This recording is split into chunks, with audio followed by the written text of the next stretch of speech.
Pelas redes sociais, o presidente Jair Bolsonaro voltou a pedir ao coordenador do Centro de Contingência do Governo de São Paulo para o combate à pandemia, Davi Uip, que revele qual foi o tratamento que utilizou com sucesso para vencer a doença.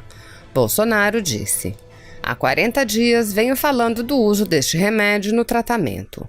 Sempre busquei tratar da vida das pessoas em primeiro lugar, mas também me preocupando em preservar empregos. Fiz, ao longo desse tempo, contato com dezenas de médicos e alguns chefes de estados de outros países. Cada vez mais, o uso do remédio se apresenta como algo eficaz. 2 renomados médicos no Brasil se recusaram a divulgar o que os curou. Seriam questões políticas, já que um pertence à equipe do governador de São Paulo? Acredito que eles falem brevemente, pois esse segredo não combina com o juramento de Hipócrates que fizeram. Que Deus ilumine esses 2 profissionais, de modo que revelem para o mundo que existe um promissor remédio no Brasil." O Gabinete de Segurança Institucional da Presidência da República é responsável por assessorar o presidente em assuntos nucleares, de segurança cibernética, segurança das fronteiras e também por cuidar da segurança pessoal do presidente da República. E hoje a gente conversa com o ministro que é responsável por essa área, General Augusto Heleno. Olá, General, obrigada por falar com a TV Brasil. Boa noite, é um prazer muito grande poder me dirigir aos brasileiros e brasileiras que vão nos ouvir um pouquinho quanto às missões do Gabinete de Segurança Institucional. Essas missões, às vezes, são um pouco desconhecidas. Ministro, apesar de sempre existirem desafios, principalmente no comando de um país do tamanho e da importância do Brasil, eu acredito que nenhum chefe de Estado, nenhum governo estava preparado ou esperava enfrentar uma pandemia como a gente está enfrentando agora em 2020. Com o governo brasileiro, como é que está a situação? Os senhores se sentem preparados para lidar com isso? Quais medidas têm tomado para poder minimizar os prejuízos que virão, certamente, por conta dessa pandemia? Realmente a pandemia foi uma surpresa extremamente desagradável para o mundo inteiro. Modificou muito as perspectivas de alguns países e o Brasil foi seriamente afetado, uma vez que nós estávamos saindo de uma crise que nós podemos considerar que durou 20 anos, onde nós tivemos um país que foi afetado seriamente pela corrupção, pela má gestão, por uma série de fatores que colocaram o Brasil numa situação muito difícil, e o presidente Jair Bolsonaro, nesse primeiro ano de governo, tinha conseguido dar um salto de qualidade em muitas coisas dentro do Brasil e principalmente da nossa projeção internacional.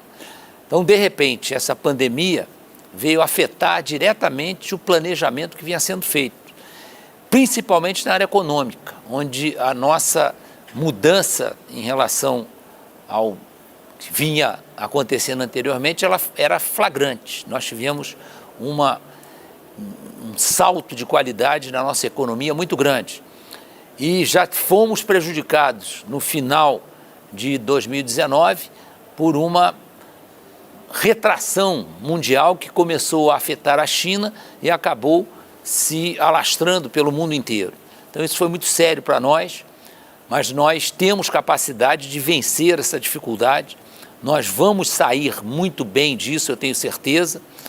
Agora é lógico, com um período onde todos os brasileiros e brasileiras de todas as idades acabaram se vendo afetados seriamente por essa situação que as providências principalmente obrigaram a mudar o dia a dia de 90% dos brasileiros. E aí, no campo das providências, a gente tem o Gabinete de Segurança Institucional, o GSI, que, como o senhor falou na sua apresentação, não é um ministério muito bem conhecido pelo povo, pelo povão que nos assiste. Então, eu gostaria que o senhor falasse qual tem sido, primeiro explicasse para o público que está nos assistindo o que é o GSI, qual é o papel do GSI e o que ele tem sido, qual o papel dele neste momento no esforço de combate a essa pandemia.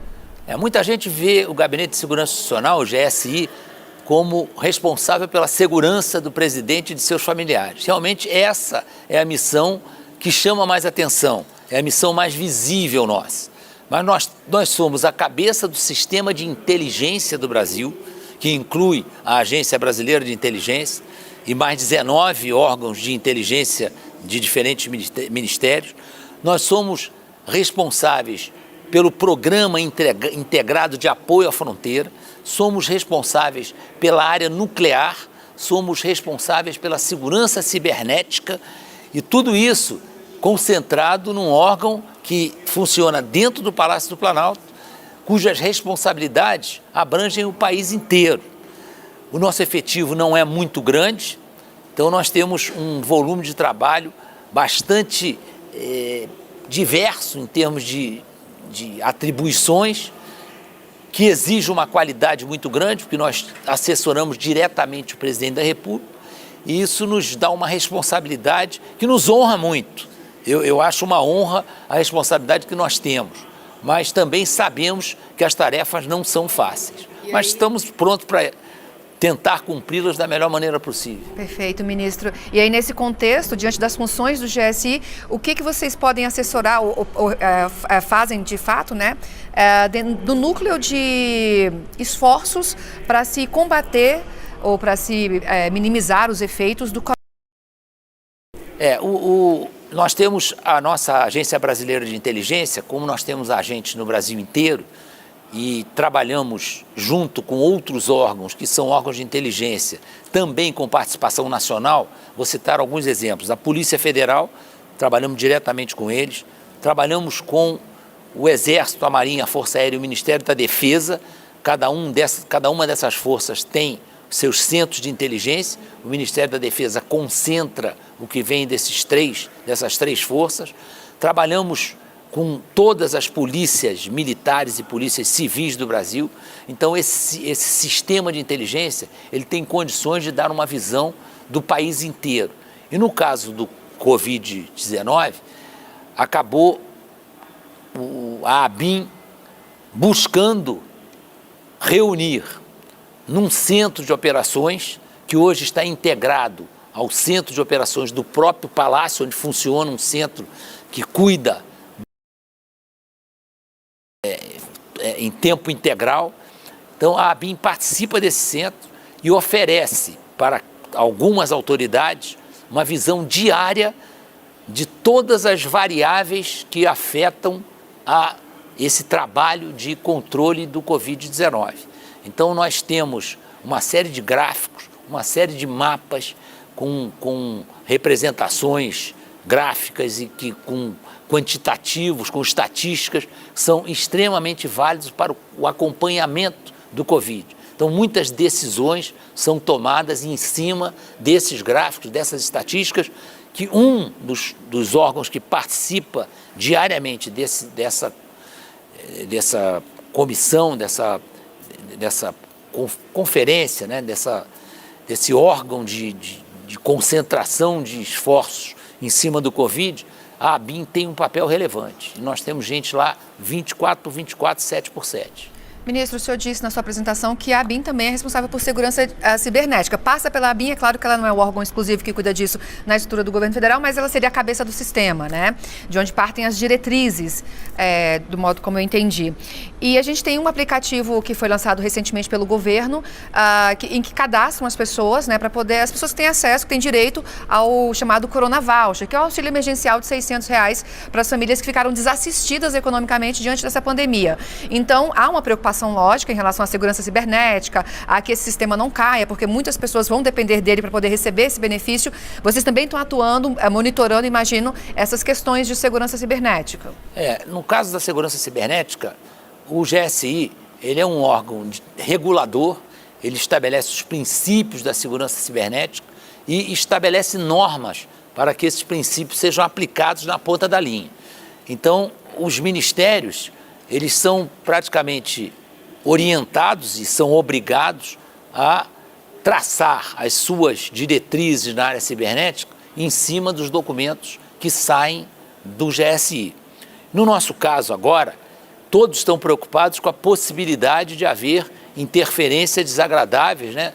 Até algumas fraudes em relação a esses participantes, esses beneficiários dessa série de intervenções que o governo pretende fazer junto à população mais necessitada. E nós temos certeza, hoje, por tudo que a gente consegue controlar, que nós provavelmente não teremos esses incidentes na área governamental com relação a esses pagamentos, principalmente, que vão ser feitos para pessoas que têm necessidade realmente de receber esse auxílio governamental. Então nós temos confiança, uma confiança muito grande na nossa segurança cibernética. É lógico que existem ataques diários à rede, muito numerosos, mas nós temos conseguido conter isso. Eu tive essa experiência como chefe do Departamento de Ciência e Tecnologia do Exército, onde tínhamos uma média de 20 mil ataques mensais na rede do Exército. Tivemos êxito o tempo todo e aqui a mesma coisa. Eu acredito que nós não teremos problema.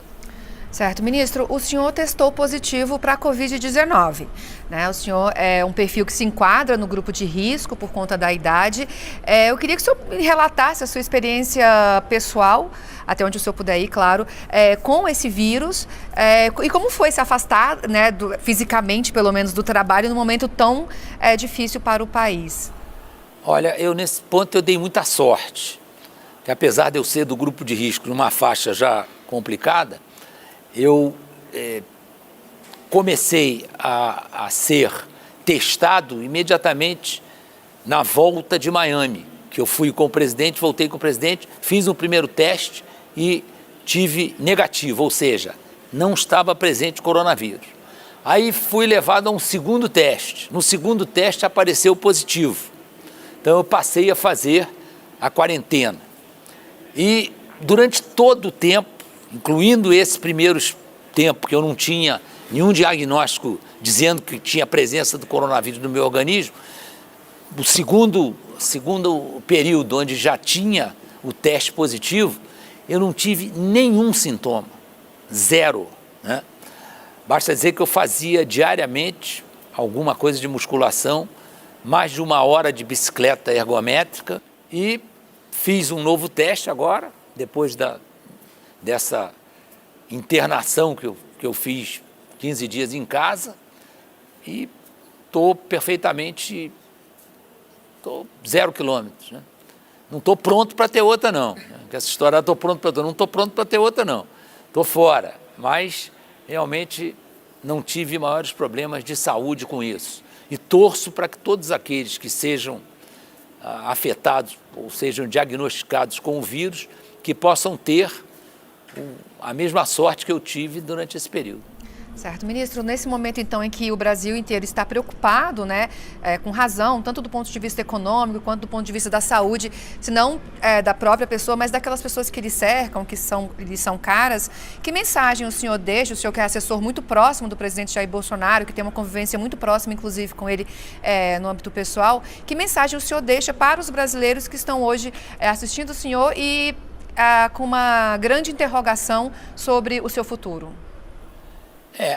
Essa interrogação, ela está convivendo com todos nós, até porque como essa pandemia chegou de surpresa e os próprios infectologistas, os especialistas, os médicos, as próprias enfermeiras, todos foram surpreendidos com a chegada de uma vou chamar de doença, mas realmente é uma situação que pode afetar a qualquer um de nós. Nós vemos nas entrevistas uma divergência muito grande de posições. O próprio presidente da República tem colocado como seus 2 grandes objetivos proteger os idosos, claro, evitar ao máximo os óbitos, que é lógico que ninguém pode tomar nenhuma medida se ele sabe que aquilo ali vai trazer como consequência um aumento de óbitos. Ele tem essa preocupação constante. E tem uma outra preocupação que é extremamente relevante, que é o emprego, a família, né, a manutenção da família em condições de prover recursos para o seu sustento, para a sua alimentação, para as suas necessidades básicas.